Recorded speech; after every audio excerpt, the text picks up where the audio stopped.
എന്ത് പറയാനാണ്, നമുക്ക് ഇതെന്ന് മനസ്സിൻ്റെ ലൈഫ് ടൈം കിട്ടുന്നൊരു സംഭവമാണല്ലോ. അപ്പോൾ നമുക്കത് ഒട്ടും അങ്ങോട്ടേക്ക് ഒഴിവാക്കാൻ പറ്റില്ല. എനിക്ക് 1 മണിക്ക് ആണ് ഇതുണ്ടായിരുന്നത്, പക്ഷേ അത് ഇത്ര സമയമായിട്ടും സംഭവം ഫ്ലൈറ്റ് റെഡി ആയിട്ടില്ല. എന്നാലും ഞങ്ങൾ വെയിറ്റ് ചെയ്തുകൊണ്ടിരിക്കുന്നതാണ്. ഡൽഹിയിൽ സിംഗപ്പൂരിൽ നിന്നൊരു ഫാമിലി ഉണ്ട്, അപ്പോൾ അവരും ഉണ്ട്. അപ്പോൾ അവരും ഈ എൻ്റെ മൂഡ് തന്നെയാണ്. എന്തായാലും ഇവിടം വരെ വന്നാലേ ആ മൂഡാണ്. Once in lifetime event ആണല്ലോ. അപ്പോൾ ആ ഒരു ഹെലികോപ്റ്റർ റൈഡ് ചെയ്യണമെന്നുള്ളൊരു ആഗ്രഹത്തിൽ ഇങ്ങനെ വെയിറ്റ് ചെയ്യുവാണ്. നോക്കാം. കഴിഞ്ഞ ദിവസം ഇവിടെ വന്നിട്ടുണ്ടായിരുന്നു. അപ്പോൾ ഫ്ലൈറ്റ് കയറി ഇരുന്ന് കഴിഞ്ഞപ്പോഴാണ് സീറ്റ് ബെൽറ്റൊക്കെ ഇട്ട് എല്ലാം ഇരുന്ന് സെറ്റായി കഴിഞ്ഞപ്പോഴാണ് അവർ പറയുന്നത് എന്തോ ടെക്നിക്കൽ ഇഷ്യൂ ഉണ്ട്, അപ്പോൾ ഫ്ലൈറ്റ് എടുക്കാൻ പറ്റില്ല, അങ്ങനത്തെ സീനൊക്കെ അവർ പറഞ്ഞു. അപ്പോൾ ഞാനിപ്പോൾ വിചാരിച്ചത് നമ്മുടെ ഒരു ഭാഗ്യം കൊണ്ടാണെന്നാണ് ഞാൻ വിചാരിക്കുന്നത്. കാരണം അതെല്ലാം ഫ്ലൈറ്റ് എടുത്തിരുന്നെങ്കിൽ നമുക്ക് പണി കിട്ടിയാണ്. ഞാനിപ്പോൾ രണ്ടാമത് പ്രയാഗ്രാജിൽ ഇരുന്നുണ്ട് ഇവിടെ. അപ്പം കുംഭമേള കഴിഞ്ഞിട്ടുള്ള ഒരു സീൻ എങ്ങനെയാണെന്ന് നോക്കാൻ വേണ്ടിയിട്ടാണ്.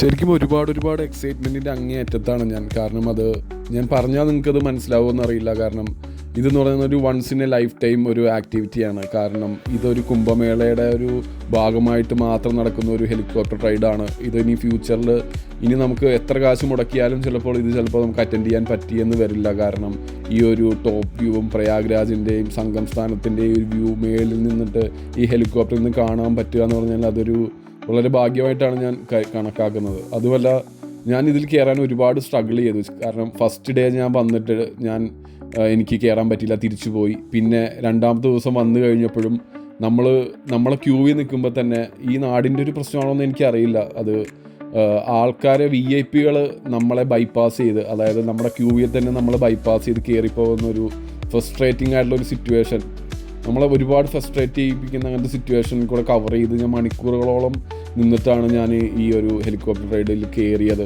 പക്ഷേ ഞാൻ ഒരുപാട് ഈ ക്യാമറയിൽ നിങ്ങൾ കാണുന്നതല്ലാതെ, ഈ വീഡിയോയിൽ കാണുന്നതല്ലാതെ ഒരുപാട് ബ്യൂട്ടിഫുൾ ആയിട്ടുള്ള കുറേ വ്യൂസ് ഞാൻ കണ്ടതാണ്. പക്ഷേ അതൊന്നും എനിക്ക് ഷൂട്ട് ചെയ്യാൻ പറ്റിയില്ല. കാരണം അത് ഞാൻ ആ ഒരു പ്രസൻറ്റ് സിറ്റുവേഷനിൽ അതങ്ങോട്ട് എൻജോയ് ചെയ്ത് വിടുകയായിരുന്നു. അപ്പം മാക്സിമം എന്നെക്കൊണ്ട് ഷൂട്ട് ചെയ്യാൻ പറ്റുന്നതൊക്കെ ഞാൻ ഷൂട്ട് ചെയ്തിട്ടുണ്ട്.